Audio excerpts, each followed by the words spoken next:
इस YouTube channel को subscribe करें और अगली वीडियो का अपडेट पाने के लिए बेल आइकन दबाएं।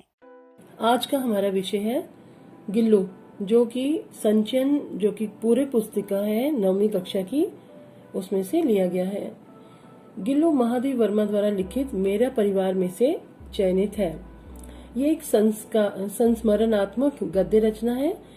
इस रचना के माध्यम से पशु पक्षियों के प्रति प्रेम, उनके संरक्षण की भावना उत्पन्न करने के साथ साथ उनकी गतिविधियों का सूक्ष्म अवलोकन और उनसे सद्व्यवहार करने की प्रेरणा मिलती है। इस पाठ द्वारा पशु पक्षियों को स्वच्छंद और मुक्त रख उनके स्वाभाविक विकास की भावना को भी प्रोत्साहित किया गया है। पाठ के आरंभ में लेखिका बताती है कि सोनजूही में आज एक पीली कली लगी है। इसे देखकर अनायास ही उस छोटे जीव का स्मरण हो आया जो इस लता की सघन हरितिमा में छिपकर बैठता था और फिर लेखिका के करीब पहुंचने पर उसके कंधे पर कूदकर उसे चौंका देता था। तब मुझे लेखिका को कली की खोज रहती थी। कली ढूंढने के लिए, फूल तोड़ने के लिए वो सोनजूही के पौधे के पास आती थी, लेकिन आज उस लघु प्राण की उसे खोज रहती है। कहने का भाव ये है उसका इसके माध्यम से कि इसी सोनजूही के पौधे की मिट्टी में उसने गिलहरी के बच्चे को उसकी मृत्यु के बाद दफनाया था। अब वे फ्लैशबैक में जाती है, उसको सारी स्टोरी पुरानी याद आती है कि किस तरह उसको गिल्लू, जो गिलहरी का बच्चा था जिसने उसे गिल्लू नाम दिया था, उसको मिला था। उसी कहानी को आगे बढ़ाते हुए वो पिछली बातें याद करते हुए बोलती है कि एक दिन उसने सुबह क्या देखा कि उसके कमरे के बरामदे में आकर जब उसने देखा कि दो कौवे जो हैं वो एक गमले के चारों ओर अपनी चोंचों से छुआ छुआवल जैसा खेल खेल रहे हैं। तो वो कौवों के बारे में बताती है कि कौवे जो हैं वे भी बड़े विचित्र पक्षी होते हैं। कभी हम उन्हें समादृत मानते हैं, कभी हम उन्हें अनादृत मानते हैं। समादृत होता है आदर देना और अनादृत हो गया अनादर करना, उनका आदर का अभाव होना, तिरस्कार करना। तो समादृत कब माना जाता है? कहते हैं कि जब हमारे जो पूर्वज हैं वे ना गरुड़ के रूप में भोजन ग्रहण करने आते हैं, ना ही मयूर के रूप में, ना ही हंस के रूप में। पितृपक्ष में वे, अगर उन्हें, जैसे कि हिंदू में माना जाता है कि पितृपक्ष में जब श्राद्ध का समय होता है तो वे हमारे सामने कौवे के रूप में ही आते हैं, तब कौवे के रूप में ही उन्हें भोजन दिया जाता है। तो इसीलिए उस समय उनको आदर योग्य माना जाता है। लेकिन जब वे अपनी कर्कश आवाज में काम करते हैं और गंदगी को खाते हैं या कूड़ा करकट में कुछ सामान उठा के खाते हैं या फिर किसी पशु या पक्षी के बच्चे को अपनी चोंच से जख्मी करते हैं, तो उस समय उन्हें अनादर के योग्य माना जाता है। तो इसी बात का उसने आरंभ में वर्णन किया है। उसके बाद वो कहती है कि अचानक कौवों की बात सोचते सोचते मेरा ध्यान जाता है गमले और दीवार के बीच में जो थोड़ा सा गैप होता है वहां पर। तो देखती है कि जो शोर हो रहा है कौवों का, वो इस कारण नहीं हो रहा कि वो वहां पर खेल रहे हैं, वो इस कारण हो रहा है कि वहां पर एक छोटा सा जीव, गिलहरी का बच्चा, गमले से चिपका हुआ होता है और जो कौवे होते हैं उसमें अपना सुलभ आहार ढूंढ रहे होते हैं, उसे मार कर उसे खाने का प्रयत्न करने में लगे होते हैं। तो लेखिका अपने नौकरों से कहती है कि इसे वहां से उठा लो और मेरे पास लेकर आओ। तो नौकर कहते हैं कि इसको वैसे ही रहने देना चाहिए क्योंकि ये बच नहीं पाएगा, क्योंकि बड़ा जख्मी हो चुका है। लेकिन वो फिर भी उसको वहां से हटवाती है और उस अपने कमरे में ले जाती है और उसको पेंसिलिन का मरहम लगाती है, रुई से उसको साफ करती है उसके घावों को। फिर पतली दूध की बत्ती रुई की बत्ती बनाकर दूध में भिगोकर एक एक बूंद उसके मुंह में डालने की कोशिश करती है, लेकिन दूध उसके मुंह में नहीं जाता। लेकिन फिर एक बूंद, बड़ी मुश्किल से एक बूंद पानी उसके मुंह में टपकाया जाता है और फिर 3 दिन में क्या देखती है कि वो बिल्कुल स्वस्थ हो जाता है और उसकी उंगली पकड़कर उसको चिपक जाता है और अपनी नीली कांच के मोतियों जैसी आंखों से इधर उधर कमरे में देखने लगता है। तो 3-4 मास में, 3-4 महीने में क्या देखती है कि उसमें बड़ा उसका सुंदर रूप हो गया, उसका स्निग्ध रोए हो गए हैं, उसके बाल बड़े चिकने से हो गए हैं, झब्बेदार पूंछ हो गई है, चंचल चमकीली उसकी आंखें सबको हैरान करने लगती हैं। तो वो उसकी जातिवाचक संज्ञा गिलहरी, जो कि पूरी जाति का नाम हो गया गिलहरी, तो उसको व्यक्तिवाचक का रूप दे देती है, उसका नाम गिल्लू रख देती है। और इस प्रकार उसे गिल्लू कहकर ही बुलाने लगती है। तो फिर क्या होता है कि धीरे धीरे फिर उसके साथ वो क्या करती है कि वो डलिया लेके ना, एक फूल रखने की डलिया, उसको हल्की सी डलिया वो लेकर अपने कमरे में टांग देती है। उसके अंदर रुई बिछाती है, जो उसका रहने का स्थान बनाया जाता है गिल्लू का। और कहती है कि गिलहरियों का जो जीवन होता है वो 2 वर्ष ही होता है, 2 साल से ज्यादा नहीं होता। तो 2 साल तक लेखिका के कमरे में उसका घर बन जाता है और वो वहीं पर रहता है। तो क्या होता है कि उसको वो बड़ा सुंदर दिखता है कि उसकी मन के जैसी आंखें, उसका आकर्षक झब्बेदार शरीर जो होता है उसको बड़ा सुंदर लगता है लेखिका को दूसरे लोगों को भी उसके जो सारे कार्यकलाप होते हैं वो बड़े अच्छे लगते हैं। तो और वो दिखाया क्या है कि लेखिका ने कि वो बड़ा ही समझदार भी होता है। तो लेखिका कहती है कि जब वो कुछ लिखने बैठती थी तो गिल्लू जो गिलहरी का बच्चा उसने पाला था, उसने जिसको ठीक किया था, वो क्या करता था, उसके कमरे में ही रहता था, उसको बाहर नहीं निकालती थी। क्योंकि लेखिका ने और भी जानवर पाल रखे थे, पक्षी पाल रखे थे, पशु पाल रखे थे, तो उसे डर था कि कोई उसको मार ना डाले, तो उसने उसको कमरे में ही रखती थी। तो कहती जब लेखिका कुछ लिखने के लिए बैठती थी तो गिल्लू क्या करता था कि उसके पास आकर उसका ध्यान अपनी ओर आकर्षित करने के लिए तेजी से वो पर्दे पर चढ़ता था और उसी तेजी से वो नीचे उतरता था।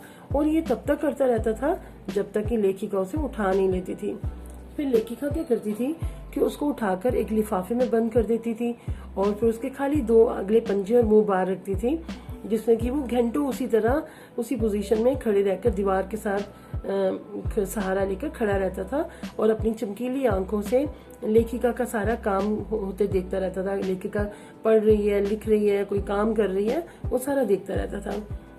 और जब उसको भूख लगती थी तो चिक चिक की आवाज करके उसको सूचना देता था कि फिर उसकी मुझे भूख लगी है। और फिर लेखिका उसको काजू या बिस्किट खाने के लिए देती थी और उसी तरह लिफाफे में बंदा ही अपने जो 2 हाथ बाहर होते थे उनसे कुतर कुतर कर वो खा लेता था। फिर कहती है कि गिल्लू के जीवन का प्रथम वसंत आया। नीम चमेली की गंध लेखिका के कमरे में धीरे धीरे आने लगी। बाहर की गिलहरियां खिड़की के जाली के पास आकर चिक चिक करके ना जाने क्या कहने लगी। ऐसा लगता था जैसे वो अपनेपन से कुछ कह रही हूँ इसको गिल्लू को, और गिल्लू भी बड़े अपनेपन से बाहर झांकता रहता था। ऐसा लगता था कि वह बाहर जाना चाहता है। तो लेखिका को लगा कि अब इसको मुक्त कर देना चाहिए, इसे आजाद कर देना चाहिए। तो उसने क्या किया, अपनी खिड़की की जाली का एक कोना खोल दिया जहाँ से गिल्लू बाहर चला जाता था और बाहर जाकर वो सच में मुक्ति की सांस लेता था, क्योंकि उसको अपनापन दिखता था, अपने जैसे जीव बाहर दिखाई देते थे। तो फिर धीरे धीरे वो क्या हुआ, जैसे लेखिका घर से बाहर निकलती थी तो गिल्लू भी उस जाली के रास्ते से घर के बाहर, कमरे के बाहर निकल जाता था। और जब लेखिका शाम को वापस लौटती थी तो वो भी अपने कमरे में, लेखिका के कमरे में उसी जाली के रास्ते से अंदर आ जाता था। लेकिन उससे पहले वो सारा दिन बाहर खेलता रहता था, अपने झुंड का नेता बनकर एक डाल से दूसरी डाल पर कूदता रहता था। और ठीक 4 बजे वो खिड़की के भीतर, उसी खिड़की से कमरे के भीतर आकर अपने झूले में झूलने लगता था, जो उसने फूलों की डलिया से बनाया हुआ था। फिर कहते हैं कि जब उसकी ऐसी इच्छा होती थी कि उसे चौंकाना है, कि लेखिका को चौंकाना, तो वो क्या करता था, फूलदान के पीछे छिप जाता था, कभी पर्दे की चुन्नट में और कभी सोनजुई की पत्तियों में। और जैसे ही लेखिका को देखता था तो एकदम उसके ऊपर चढ़ जाता था, तो उसको चौंका देता था। तो लेखिका कहती है कि मैंने बहुत सारे पशु पक्षी पाल रखे हैं, उनमें उनके साथ मुझे बहुत लगाव भी है, कोई कम नहीं है, परंतु उनमें से किसी को मेरे साथ मेरी थाली में खाने की हिम्मत कभी नहीं हुई। लेकिन मुझे कभी याद नहीं कि किसी ने मेरी थाली में से खाना उठाकर खाया हो। लेकिन गिल्लू जो था उसके लिए नॉर्मल सी बात थी। वो क्या करता था, लेखिका जब खाना खाने बैठती थी तो उसके पास आकर बैठ जाता था थाली के बाहर और थाली के साथ, और एक एक दाना चुन चुन के खाता था।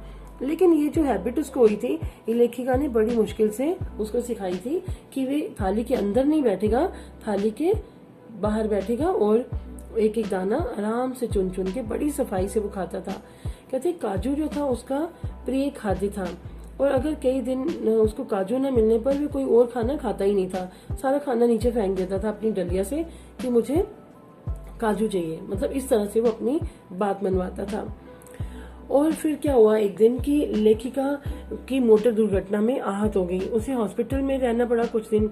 तो जब भी उसके कमरे का दरवाजा खोला जाता था तो गिल्लू क्या करता था, अपने झूले से उतरकर दौड़ता हुआ बाहर आता था, देखता था कि कौन आया अंदर।